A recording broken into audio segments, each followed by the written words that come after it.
Hello, everyone, and welcome to another session where we are going through astrology chart demos. We have another client here with us, and we are about to pull up her chart and explore the wonderful world that is a Scorpio stellium in the first house. So very excited about that. As a Scorpio rising myself, it's always nice when we get charts that match our own. And so right off the bat here, we've had several charts appear thus far, a lot in earth signs. So it's nice to get some water represented on the board. And we can see right here is where we're talking about the Scorpio stellium. So we'll be delving heavily into that. But before we get started, are there any areas of life specifically or things that you wanted to talk about first? I know you had mentioned work stuff, but any other specific things that you'd like to address before we go over some of the basics? I think careers and health is always a good one. Yep. And I think I just want to understand myself better in relation to my chart. Cool. So let's start with the whole work debacle. So when we look at astrology, we divide work into several different subsections. So work can be fame of the 10th house. It can be entrepreneurship or independent work of the 8th house. It can be the 9 to 5, also known as the house of enslavement, but we've kind of rebranded it as the 9 to 5, the desk that we are changed to instead of the literal house of slavery, which is not okay. And then we have the second house of finance, which is how we earn our income this go around. So what I find super fun about your chart from a work perspective first is that you have your moon in Aries at 0 degrees in the 6th house, like just ingressed into Aries. But having your moon in the 6th house means that work is non-negotiable for you. Like you cannot stay still. Physically, mentally, emotionally, it cannot happen because that moon is constantly driving you forward. What about this? What about this passion project?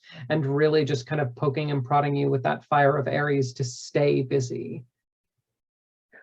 That's very accurate, probably for my entire life. So yes, I understand that now. Yeah. The way that I like to describe the moon in Aries in people's charts, but especially in the work-related houses, is it's a heart that's constantly on fire, you know, and there's no way to really put it out, because the minute that you try to tell yourself to relax or be still or do any of those kind of yin things, the heart just burns that much harder and faster. And, you know, it can sometimes physically cause things like palpitations or headaches or migraines or things that are heat related dysfunction. These are also placements that tend to burn out relatively quickly. You have a nice water stellium to counterbalance that, but definitely one of the things where burning too hot is both the blessing and the curse. You know, you can, with that heart full of gasoline, you can do so much more than the average person, you know, like superhero levels of stuff, but it does come at a cost. And if you're not refueling, you know, throwing yourself into work as a coping mechanism can also turn into workaholic tendencies. Yeah, that's me. Yeah. So how do I counter that? Yeah. You mentioned there's a way to balance it or counter it. So friends. In your chart, every chart has a ruler. And because Scorpio is the ruler of Scorpio is on your ascendant, your rising sign, Mars is the ruler of your chart. But Mars also rules Aries, the sign of your moon. So both aspects of who you are as a person and where your heart is located in that work house are ruled by this Mars in the 11th house of friendships, societal gatherings, and kind of philanthropic efforts. Your ability to go out of your way for other people, but specifically people in your own friendship circles, saying, sorry, can't, I have dinner plans, I already have something booked. Having friends that are like your excuse would be a good way to say it. The ones who are able to step up and say, hey, by the way, I noticed that you've been working yourself to the bone lately. Let's go get drinks. You know, something like that, where you have people that are able to kind of intervene on your behalf, but also that you're able to leverage your extracurricular activities and your extracurricular people as an excuse to make sure that work doesn't take over the situation. Does that make sense? Yes. So with my house of work, that's good advice for me to balance with friends. What do I do with the bosses in jobs that I like who say, literally, I just want to harness that energy? So I know saying no is important, but is there anything else in my chart that I could tap into that would help me in dealing with those boss, supervisor, leadership people that I have to deal with in my jobs? Here we come to a super painful crux of your chart, because there is this really gaseous, really hyper expanded Jupiter in Leo in the 10th house of success. The 10th house is also where I would put authority figures in general. Sometimes it's the 7th house, and I get that, and we'll kind of talk about that as well. But anybody who's in a position of authority, this Jupiter at 3 degrees is squaring both your sun and your ascendant at 3 degrees of Scorpio. And so there's naturally going to be this conflict of like, you may be in a position of authority, but I could dismantle you in 2 seconds and you wouldn't know what hit you. Therefore, you may be my boss, but you are not qualified to boss me. And that is such a power dynamic. You know, it just absolutely sucks. It absolutely does suck, and that's why I'm laughing, because that's pretty much my life. Yeah. So first and foremost, one of the things that we might want to do is if you wanted to play with that authority, right? I would strengthen your relationship with Jupiter, understanding that planet, understanding its tendencies, understanding that, you know, it is the gas giant for a reason. It is filled with hot air. You know, Jupiter is not a threat, but it is a massive bowling ball in the sky. So it does carry its own weight, even if it's not sharp and pointy like some of your planets. You know, you're uniquely equipped to pop the balloon, but popping the balloon would kill the party. And so balancing that power dynamic is important, and partnering with Jupiter is going to be maybe an essential remediation technique. So looking at setting up a Jupiter altar in the home, making offerings to Jupiter on Thursdays, or when authority figures are really starting to like gnaw at you, that would probably be a great form of spiritual remediation. But then also, I might pivot the conversation through your Scorpio placements and use your slyness to your advantage. So if the conversation goes like, I just want to harness your energy, you could say, well, where do you feel my energy is best suited? Because it is not an expendable resource, right? It is limited. You know, there is no there is no Mary Poppins bag that I can just keep pulling out all of these fucks to give to you on a regular basis. There is a limited supply. So where am I best suited? You know, is that in a management position? Do you need somebody to take the wheel away from you? Do you need to delegate a little bit more from that perspective and put me in a greater position of power? Or is there a task that maybe is better suited to my capabilities so that I'm not wasting that precious energy running like a chicken, bouncing between all of these positions with people who are doing half-ass jobs? I am in a management position in one of my jobs, my main job, which is in education. But I still have my moments with my authority figures, which usually laps into me being snarky and sarcastic at this point in my life, or just walking away or being quiet.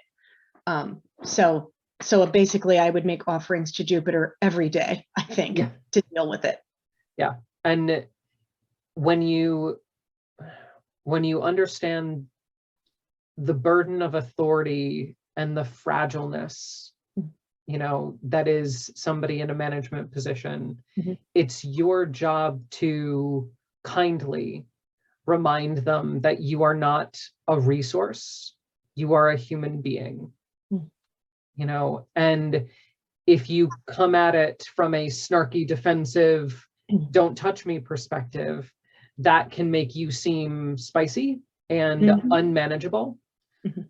Whereas we want you to leverage those Scorpio placements and say, I hear you, but I'm a key that fits into a very specific lock. Mhm. Where is that lock? It is up to them as the authority figure to look through their maps and their Mhm. understanding of the company in which you work and say, here is your keyhole. I'm going to use some of that. Thank you. Yeah, go I for it. like it.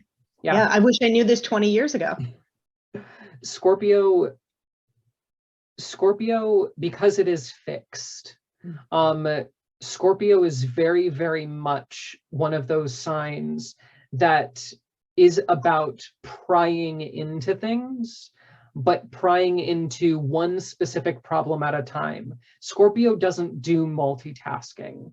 It really wants one thing to go to the bottom of the ocean, the end of the rope, and really get to the bottom of that mystery. And then it can resurface and go to the next one. But if you try to give Scorpio 50 different things to do, it just retreats and it's like, I can't do that. I'm too specific for this.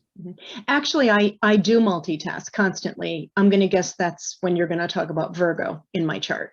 Yeah, the ruler of the chart, Mars and Virgo, especially in the 11th house, which is kind of at its worst, it is the people-pleasing house, but it is, interestingly enough, the house of philanthropic efforts. So working for different charities and things like that, and different kind of situations where you are giving of yourself for little or no money, but just kind of social or spiritual clout. But also like Mars and Virgo is kind of like the farmer archetype who is growing multiple crops. So I do think that's a little bit more of where it comes from. But it is also balancing that Scorpio with that Aries. You know, Scorpio, again, being fixed, has this kind of stubbornness to it where it's able to finish a project over the long term. Whereas that moon in Aries, if the moon in Aries doesn't feel like you're getting to the root of it quick enough, it'll get bored and it'll move on to something else. But then the Scorpio side of you is like, oh, unfinished project. That's like emotional labor that I have to keep in my bank, and you know, it's Yes. draining of my resources. Yeah, exactly. Yeah. Exactly. It's tricky. Cool. Any other aspects of the work environment that you wanted to go over or kind of hash out? You know, I have some decisions to make at one of my positions, and I've made it. People want me to unmake that decision, and I don't want to. So, you know, it'll be a challenge, but I plan to stick to what I said. So that's a little bit of a challenge that I know is coming up soon, you know, in the next few days. So let's also talk about kind of what's happening right now astrologically, because we had two very specific movements over the last couple days, which will continue over the next couple days. So the sun moved into Sagittarius, which is your second house of finance, which is also part of the job equation, and conjoined the South Node, which is the point of purging.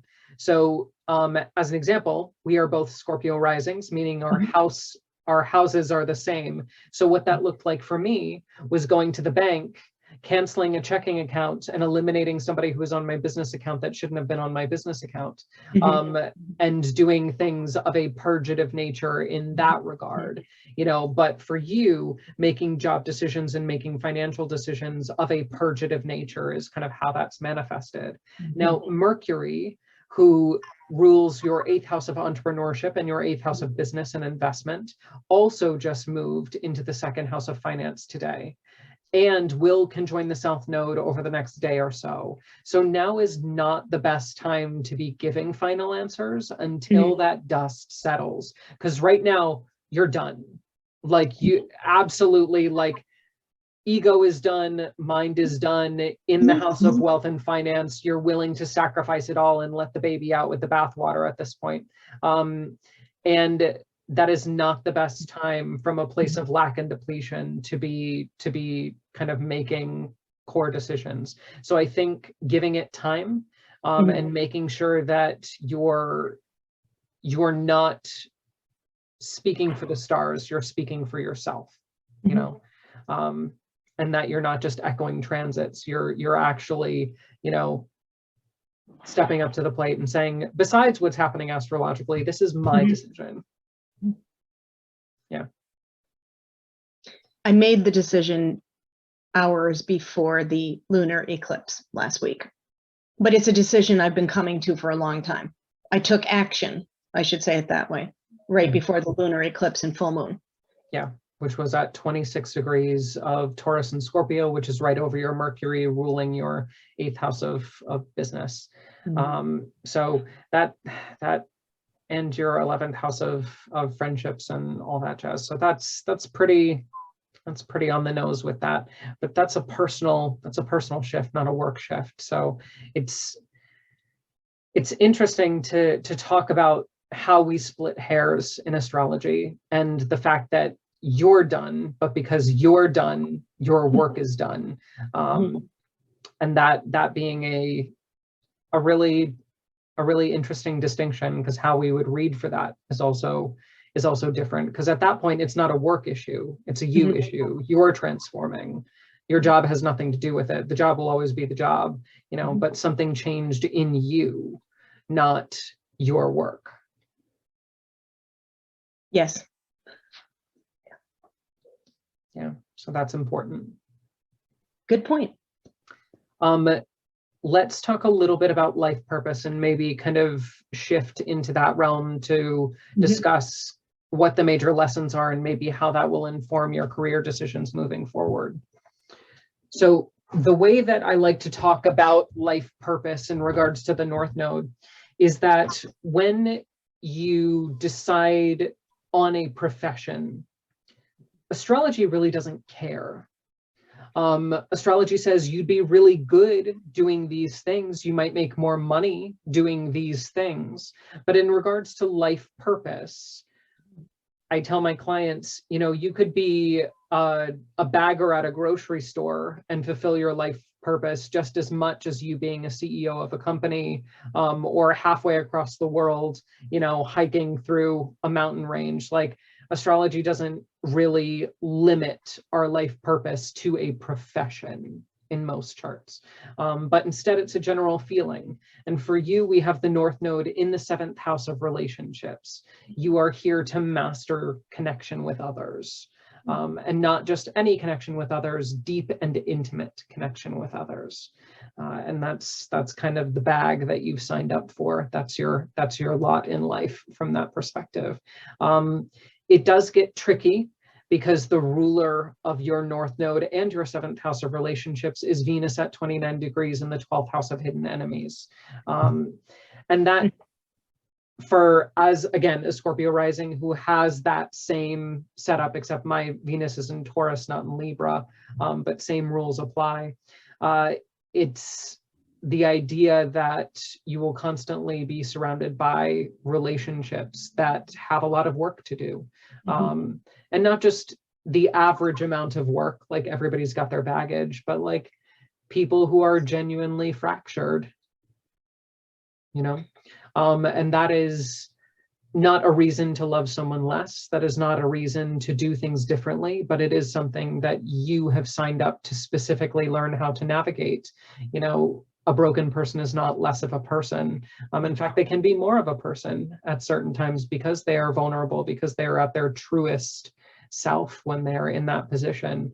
And you can see all of them in those moments, but navigating those kind of people and your relationship to them and the dark night of the soul is something that you are studying.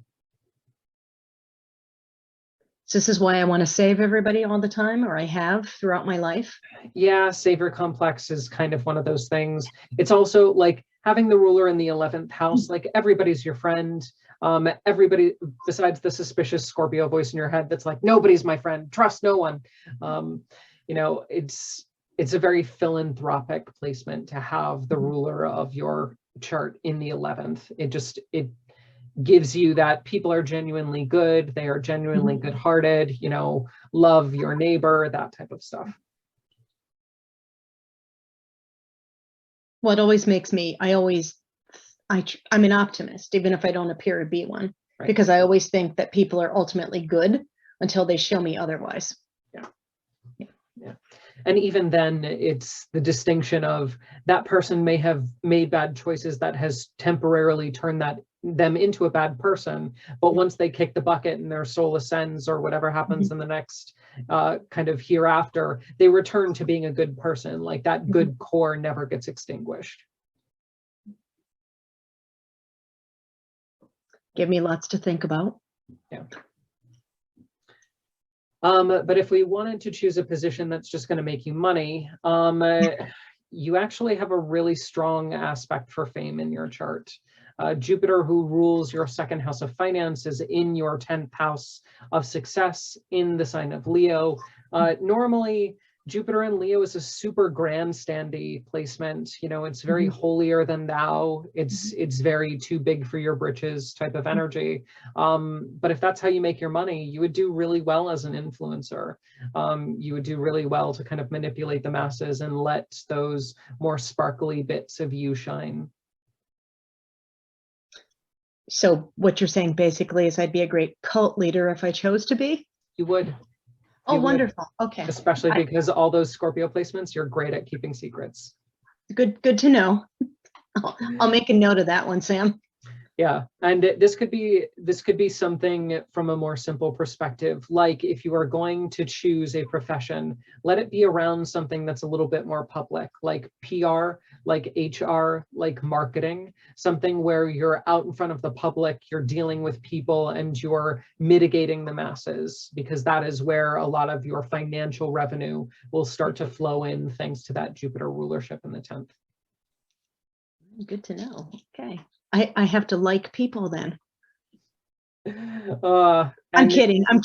I know. And this is the tough aspect of a chart, is the one part of you, the Scorpio side of you, is like, people are disgusting and they are inherently bad. And I always need to, you know, keep the cloak and dagger around just in case, you know. But then the Mars in Virgo is like, you know, life is tough.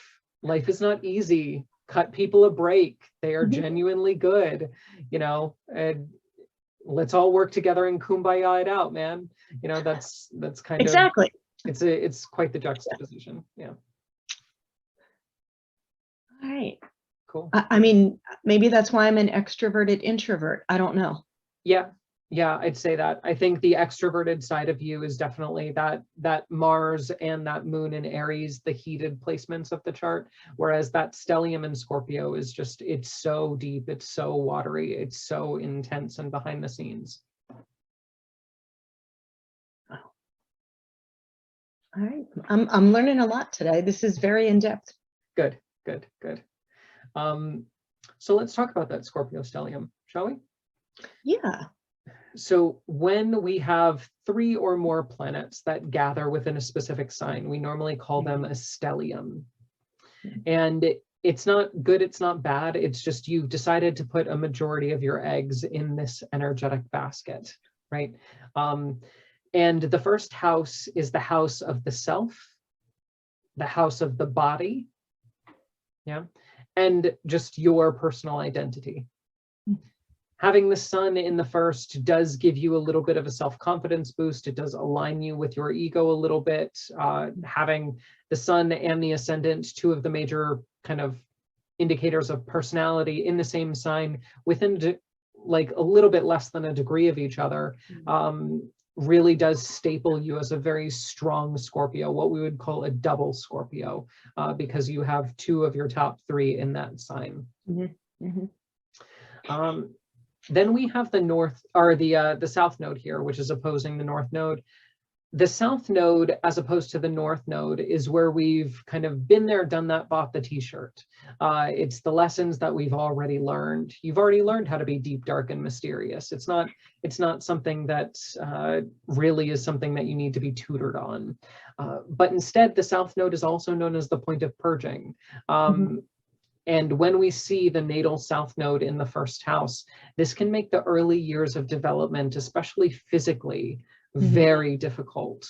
The body is weaker than normal. We see a lot of premature births and childhood illnesses, things where people are like, is she gonna make it? Type of stuff happening, and that will obviously grow out of your system. But having that kind of black hole in the first house can sometimes weaken the body, or weaken the self to a certain degree, because it's just an energy suck. So I have a question, because I've had people look at my chart in the past, and this is when they're doing it on paper. Right. And I've had people refer to me as a triple Scorpio or quadruple, and you're using the term double. So where would they have been getting triple and quadruple from? Because that would make me really, really scary. Well, let's back up. So Scorpio is not, it is a scary sign because a lot of people don't like their shadow. A lot of people don't like the underworld. Scorpio we love naturally rules things like fear, but Scorpio is just like any other sign. If you've ever spent time with a Sagittarius, God, they can toxic positivity you to death. And that to me is more scary than a Scorpio, because they're so superficial at their kind of most bubbly and charismatic. They're so full of that hot air of Jupiter. You know, every sign has their weak point. Same thing. Cancers can put the mother and smother like nobody's business. And that's, every sign has that scary side.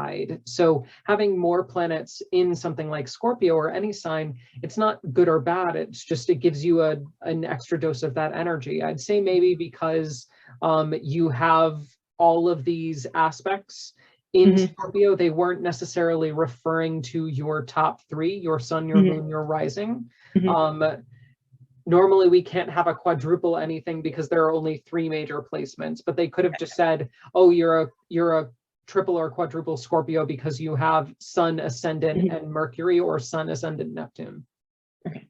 Yeah, because I've had people look at my chart and just say, wow, don't fuck with you, which always makes me feel bad, because it just makes me feel bad, because like, you don't even know me and you're looking at this, and I don't know, but it comes with the territory. Yeah, it's that Mars and Virgo, you know, what, you don't want to work on my farm? You don't want to be my friend? You know, yeah. We can do this together if you would just try. You know? Yeah. So yeah, and I get it. And Scorpio can be one of the more intimidating signs, just because it is a little bit more reclusive. It is a little bit more isolating. Scorpio tends to make people uncomfortable because they have what's known as the piercing gaze. And I know throughout my life, as somebody who has a Scorpio ascendant, I've had several people throughout the course of my life say, Sam, you can't look at me. Please, like, lower your eyes when you're talking to me, or don't look at me in the eyes, because it's fucking creepy. And it's not, I'm not doing anything. Like, I'm not trying to unleash my vampire powers upon you, you know, to feed on your flesh. I'm seeing you, because that's what Scorpio does. We are the detectives. You know, we see things and we see into things very well. But that can be tricky, especially when people have secrets that they would prefer not to be seen. You know, we are the sleuths, we are the truffle pigs of the zodiac. Yeah. Well, I think it's intimidating. Yeah. And that's not how I intend things at all. I mean, I'm a teacher, and I get along extremely well with my students. I always have, but I know sometimes peers, I can be intimidating, even when I am at my best and nicest, and, you know, working with other aspects of my chart. I don't, it just comes with the territory, I guess. Yeah, I understand. Cool. Any other aspects of Scorpio that you wanted to kind of hash out or understand a little bit more of? I mean, I always, I don't know, this year I've been very drawn to like, I think my Mercury is in Scorpio. And I don't know why, but I've been very drawn to Mercury for maybe the last 5 or 6 months. So I'd like to know more about that aspect. Yeah. So Mercury is the planet that rules the mind. So wherever Mercury is in the chart, it tells us what is predominantly on the mind in terms of the house placement and the flavor of the mind energetically. So having Mercury in Scorpio in the first house of self, the person who's constantly on your mind the most is you. Who am I? What am I doing? How can I do it better? What are my weaknesses? How can I defend them? It's the constant self-improvement cycle that Mercury in Scorpio, a little bit paranoid, Mercury in Scorpio as well. Great psychologists have Mercury in Scorpio, great detectives, anybody who needs that really keen, refined sense of mental lock picking, very good with Mercury in Scorpio. But then when we have Mercury in that first, it does redirect all conversations and all mental thoughts back to you. Who are you? And what does that you-ness mean? Constantly trying to solve your own case. I had one client who had Mercury and Scorpio in a prominent placement. I think it was ruling the chart. And they were like, I feel like I'm constantly moving through life trying to solve my own murder that hasn't happened yet. I was like, that's exactly what it feels like. Yeah, for sure. Yeah. But the thing about planets and the consciousness of various planets is that these are archetypes that are alive. They are spheres of understanding and wells of thought and feeling, and they really do have their own way of communicating with us. So if Mercury has been on your case for the past 5 months, especially because Mercury rules your 8th house of entrepreneurship and business, it may be because Mercury is trying to get you to set up some sort of practice, whether it's consulting or teaching on the side, or working on things that are black and white, like contracts, like investments. But it would behoove you to maybe set up an altar to Mercury, make offerings to Mercury on Wednesdays on their day, and work more closely with that spirit, especially because it is in your first house of self. So you naturally have that kind of psychopomp vibe for you, kind of ushering the souls in between this world and the next. But then also Mercury is stamped onto your spirit. So you have a link, you have Mercury's personal cell phone number. I like it. I like it. Yeah, for sure. Oh, go ahead. Well, when you look at my chart, it just popped into my head, and thinking about ways, knowing more about my chart, ways that I could tweak or refine my daily practice, because I have a daily practice and I know what I do. But are there any aspects in my chart, like you mentioned, having a Jupiter altar and working with Jupiter on Thursdays or every day, given my bosses and things like that? But is there anything in my chart that stands out where you might say, oh, wow, you might think about incorporating this into your daily practice, or that into your daily practice? I know from the conversations that we've had so far that you're stretched pretty thin.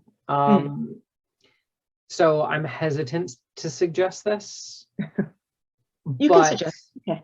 The idea of mentorship, the idea of volunteering your time, the idea of doing more things that are in alignment with cultivating relationships that are deep and intimate, but also those types of relationships that are more philanthropic in nature. Those would be probably the stronger things I would make time for, not necessarily an overt spiritual practice or a particular technique or anything like that, but literally going back into your community and giving to the causes that you feel need your personal watering can, because you've got a lot of water in that can to give, but it doesn't necessarily come out in a work type setting. It would be a lot more beneficial for you to do that on your own time when the pressure is off, to be like, okay, this is just for me. This is no longer work. This is about me doing what I feel I'm here to do. Yeah, that makes a lot of sense. Yes, a great deal of sense. Thank you. Any other aspects of the chart that are a little bit uncertain, or things that you'd like to delve into a little bit more? What was the thing you mentioned as the crux? And you said this little gash here. Oh, the Jupiter. Yeah, could we a little gash is a scary word. As is crux. Or were we talking about the South Node? I don't remember, but I know you did mention something about this little gash here, and then the crux of something. And I know we did launch into Jupiter. Gotcha. Okay. Yeah. So let's start with Jupiter. So Jupiter and Leo in the 10th, it is a very charismatic placement. It is a very cult leaderish type placement. It's Jupiter, the Lord of expansion, in the charismatic, dramatic, radiant, sunny sign of Leo. It is very much like the bishop in his Sunday best, descending to the people, saying, "Kiss the ring." It is that type of energy, which is lovely to have if used in the right way. The problem is that it's squaring directly your sun and your ascendant. And when we find any planet making such a bold square, such a bold frictionless aspect in the chart, it tends to counterbalance your nature. But it is a piece of you that needs to be nourished and understood. Like, as an example, if you find yourself constantly in positions where you sacrifice your power, Jupiter and Leo may be like, "Hey, I'm here. Like, I'm ready to give you authority, but you keep not taking it." And that can be a really strong, Scorpio doesn't like to be dragged out into the middle of the theater and shown the spotlight on. Like, Scorpio is very private. It's very much behind the scenes. It doesn't like to be out in center stage. But Jupiter and Leo is very much about being center stage, because it knows that attention is power. And commanding that attention, if you are worthy to command that attention, is a very valuable asset. But it is not an asset that Scorpio handles well. No, it's not at all. No. Yeah, so I prefer to work behind the scenes when I can. I mean, for career things, not for spiritual growth or anything, but in my jobs, I like to be behind the scenes doing what I do, and be left alone. It doesn't work that way. No. So that may be another reason to work with Jupiter a little bit more closely, to say, like, "Hey, you apparently have the ability to plug me into a power socket. Why? Why me?" And I think it really comes back down to this idea of people who push away power are often the people that power is destined for, and the people who will not take advantage of it. Because they view it as a hostile force, because it is. It's just like anything else. So better you step up and claim it and use it wisely and cautiously than someone who lets it go to their head and gets inflated by that Jupiter ego. This is fascinating stuff. Thank you. Good. It's really a lot for me to delve into in the future. Yeah. And the chart should really be unpacked over time. Like, there's so many aspects, and I keep looking back at mine. It's not something that you absorb in a reading or in a day or in a week or in a year. Like, it's a constant feedback mechanism. You're studying your own blueprint. Yeah, this has been great. I really appreciate it. I have a better understanding of things I thought I already understood, or things other people might have looked at and said, "This is this," but now this is like a much deeper dive. So this has been really good. Good. Yeah. I hear a lot of horror stories about people that have looked at people's charts and said, "Well, you're screwed." And it always makes me so sad, when I hear stuff like that, because astrology should never be used like that. It should never be a tool of disempowerment. It should never make people feel isolated or that they are unfixable or unlovable or that they are screwed out of karmic joy. Like it's not meant for that. Yeah. Yeah. This has been enlightening. I really appreciate it. Good, good. Any final kind of questions, comments, concerns before we wrap up? I don't have one off the top of my head because you've already given me so many things to think about. Yeah, definitely. You'll get the recording for the session. So Awesome. sip on it. I tell my clients, like, sip on it like a good tea, you know, sip it Yes. slow, enjoy the flavor, keep coming back to it, brew some more, and really just dissect it over time. Awesome. Awesome. Well, this has been great. Good. I'm so glad that you enjoyed it. And thank you for sharing your chart with me and with everybody watching. And it's definitely been a fun series to do so far. Well, I'm glad that you did it, and I'm happy to work with you, especially because you understand Scorpio rising. So it's really been a pleasure. Yeah, it's nice to, and I think everybody, like the connection that you have with your astrologer is super important. And if you are Scorpio rising or have major Scorpio placements, a lot of astrologers will not work with you because they don't understand that sign. And I'm like, you guys, that's not what we're here for. That's not how this should work. Like, you know, I never turn people away because they have certain stelliums. So don't be so prejudiced based on, you know, somebody's zodiacal makeup. Wow. Wow. Well, that's good. I'm glad you don't do that. Thank God. Wow. Right. Exactly. Wow. And I would warn anybody watching that no astrologer should really do that, because especially in the spiritual community, there are enough naysayers and people who try to stir us up. You know, we need to be looking out for each other. Well, this has been great, and I thank you. And I'm glad that my chart wasn't scary. I won't look at it as scary anymore. So you gave me a lot to ponder with that. I appreciate it. Good. I'm so glad. Thank you so much. Awesome. Thank you.